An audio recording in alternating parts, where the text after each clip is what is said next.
هذا يقول يستأذن في قصيدة، هل ترغبون نأذن له؟ نعم. طيب.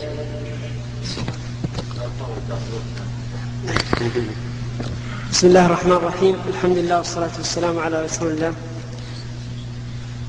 أما بعد يا فضيلة الشيخ أستأذنكم في القصيدة. نعم.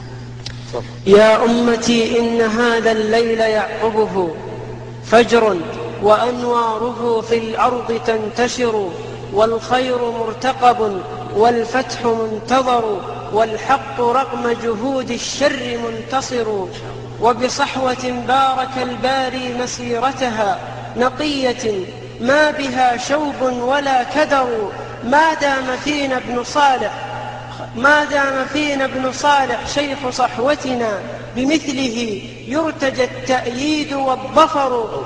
أنا لا أوافق على هذا البيت، لا أوافق، لأني لا أريد أن يربط الحق بالأشخاص. كل شخص يفنى، فإذا ربطنا الحق بالأشخاص معناه أن الإنسان إذا مات قد ييأس الناس من هذا. فأقول إذا كان يمكنك الآن تبدل البيت ما دام فينا كتاب الله وسنة رسوله، هذا طيب.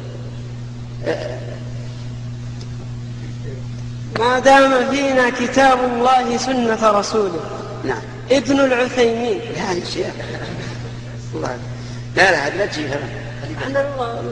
لا أنت ما تحب. وقف. فقيهنا. لا والله ما أقرأ. لا ما إن كان ما عندك إلا هذا لا تعطني سؤال. نعم أبدا ما له داعي يا رجال، بس أنا أنصحكم من الآن وبعد الآن أن لا تجعلوا الحق مربوطا بالرجال. الرجال أولا يضلون، حتى ابن مسعود يقول من كان مستنا فليستن بمن مات فإن الحي لا تؤمن عليه الفتنة. الرجال إذا جعلتم الحق مربوطا بهم يمكن الإنسان يقترب نفسه نعوذ بالله من ذلك ويسلك طرقا غير صحيحة. ولذلك أنا أنصحكم الآن أن لا تجعلوا الحق مقيدا بالرجال. الرجل أولا ما يأمن الإنسان، نسأل الله يثبتنا وإياكم، ما يأمن الزلل والفتنة. وثانيا أنه سيموت، ما نحن بيبقى. وما جعلنا لبشر من قبلك الخلد أفإن مت فهم خالدون.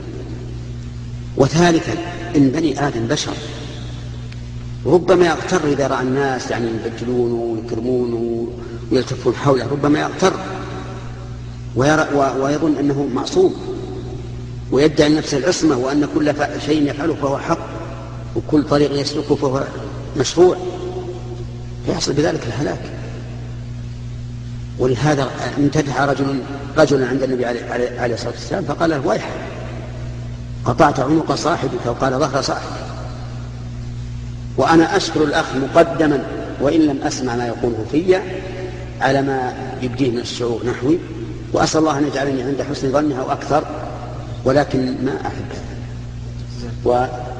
وأنا أجازيك مجازات إن شاء الله تعالى. أسأل الله أن يجزيك عني خيرا وأن يثيبك. نعم.